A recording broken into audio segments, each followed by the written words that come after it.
strange case. There was a lot of weird theories. We can get into some of the official ones, or I don't know, Joe, if you've off the top of your head what you're thinking on this one. I want to hear the official ones so Okay. that I can formulate my real opinion, because I'm kind of all over the place right now. So I want to get moved in one direction. Okay, so Jane, who was on the canine unit, she writes, "My conclusion was an animal encounter right at the beginning, and so I'm not sure officially what has really been released as a finality, but it pretty much points to an animal encounter." So Jane, who we said was one of the search and rescue volunteers on the canine unit, thinks it was an animal encounter. Now, Okay. Bill Nelson of the sheriff's, the county sheriff's, he writes, "If a cat actually took him, which is what I believe happened, the cat would have taken him someplace and buried him, and with all the activity that was going on, it probably would have left, because we would have scared it away and it would have come back later." So Bill thinks it was a mountain lion attack. He may have taken Jaryd to some spot out, away from the searchers, buried him, and then come back later. Okay. I'll get into why I think the mountain lion theory is bogus. Okay. Which is funny, because I was just about to say I kind of agree with the mountain lion theory, so I'm very happy that that's happening. Okay. So your theory is mountain lion. I do believe mountain lion. And just because I've gone hiking in Colorado where like I'll look up, and even though they're afraid of people, if they get up at an altitude and they have the high ground, they won't go too far. Because I've gone like hiking at night on trails, and you shine your lights up and you can like see eyes like pretty darn close. It freaks you out. And they're just watching you. You're too big to attack, but they're just kind of hanging there. Yep. So what I'm thinking is like perfect storm situation. They are getting hits on that mountainside. Yeah. It could be a mix of the dogs literally going after either the smell or the cat. Yep. And some miscommunication or confusion due to the helicopter crash that they didn't actually search that area. Now, I'd say my wishful thinking, just for like people's sanity and like the adults and stuff, it's possible he got attacked and dragged up there and he was long gone, as far as like he passed. And I would say he's so small by himself. I see him getting picked off by a mountain lion and not surviving the ordeal, which is why they heard maybe what they thought was a scream.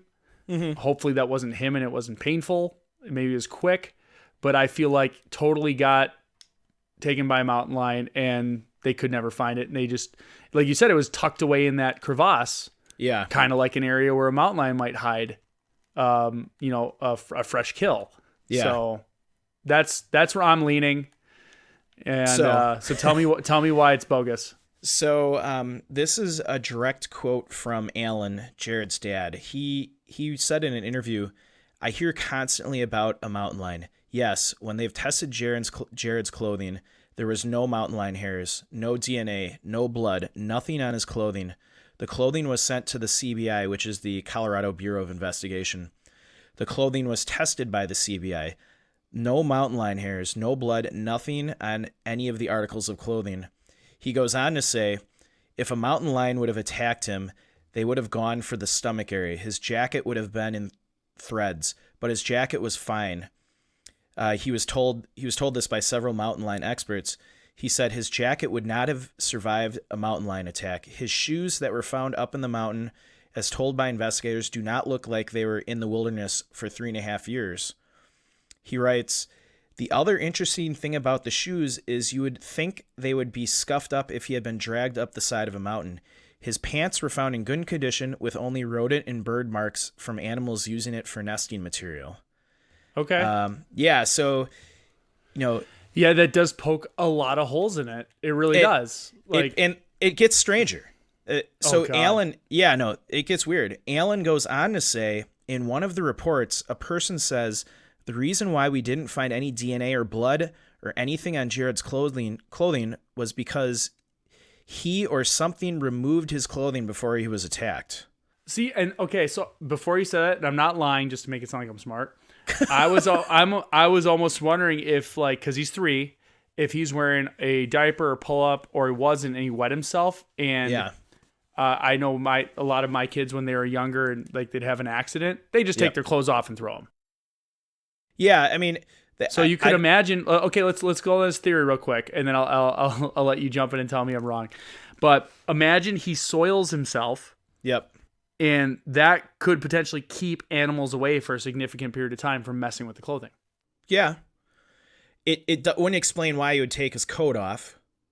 No, but that you're talking 3-year-old kid. I have a 3-year-old right now that does very odd things with clothing regarding bathrooms. And he could have gotten hypothermia, and just because he's 3, I mean, I'm assuming he would still have that urge to feel hot and want to take clothing like your off. survival instinct kicks in at some point, like where you're autonomous. I don't know. Yeah, I don't know. It's strange. So it's strange that one of the reports even mentions that they say he or something took his clothes off before the attack happened. So they're convinced some sort of attack happened. They're just confused at why the clothing was not affected by the attack. Yeah, and they say that because there are so many hikers on that trail, they said the mountain lion would have had to drag Jaryd's body 500 feet up the side of a cliff, which some people find a little far-fetched. They don't think a mountain lion's going to go through that kind of effort to... Yeah, they'll abandon the kill and try and come back later. So, the dad was asked, more questions about this, and he goes on to say, if something took his clothing off before he was attacked, why was it found 500 feet up the mountain? So that is another very interesting point. I could see one thing, his clothes were removed 500 feet lower, and then his body dragged up the side of the mountain. But his clothes are found 500 feet up the mountain. Yeah. But his clothes don't show any sign of being dragged up 500 feet, up the mountain. Yeah.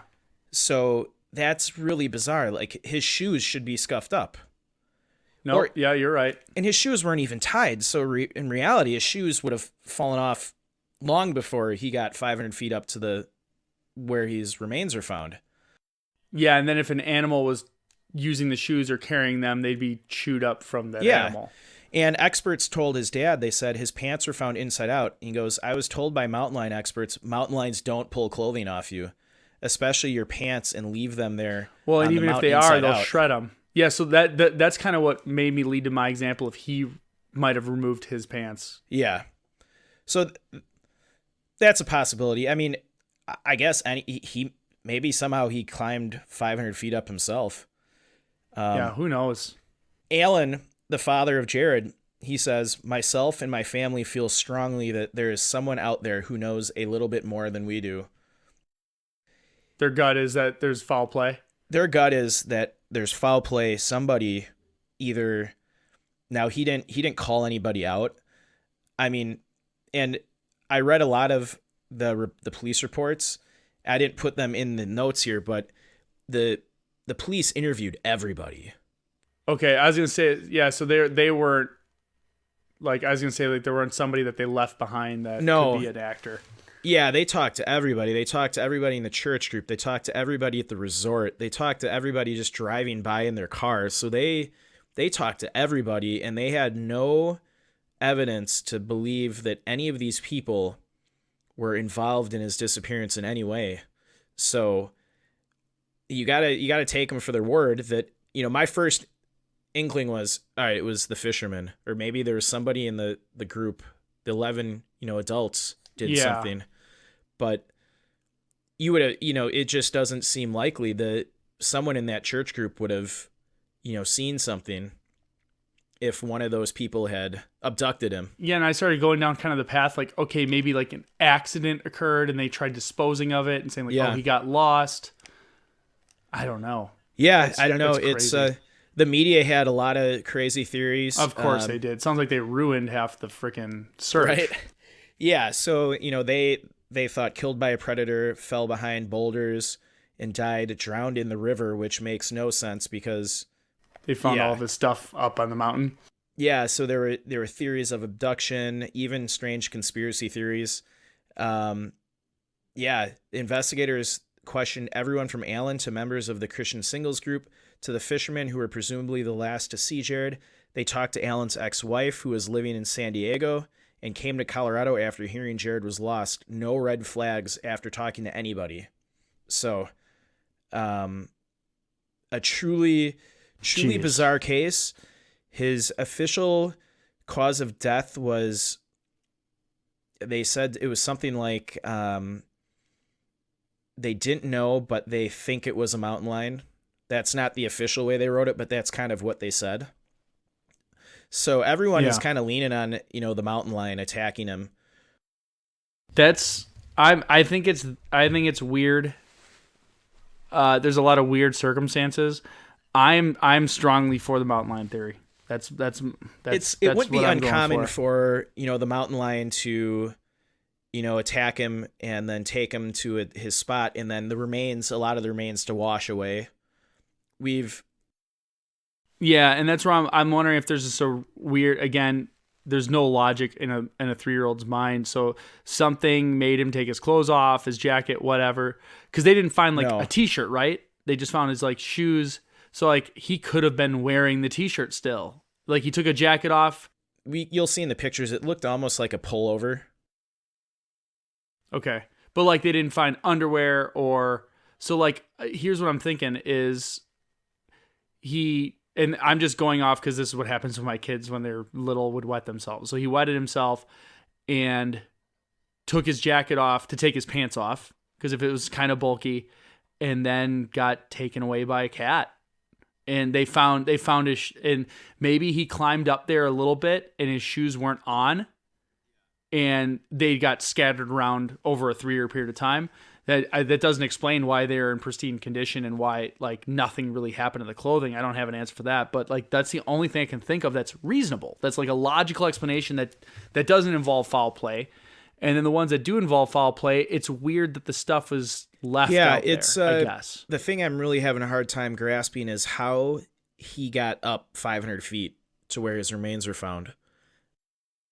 I could see... Yeah.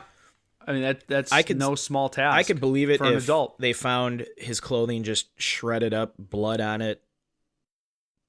I could see that, but the fact that his coat, or the fleece that he was wearing was, it wasn't new, but it looked fine, and the shoes were literally hadn't been out in the woods. So it's bizarre. We'll never know.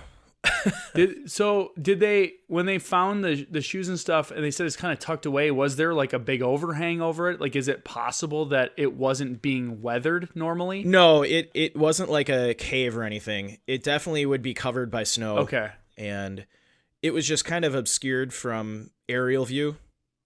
So, okay. So it wasn't easy to see from a helicopter, but it still was exposed to the full elements, not protected in any way. For sure, yeah.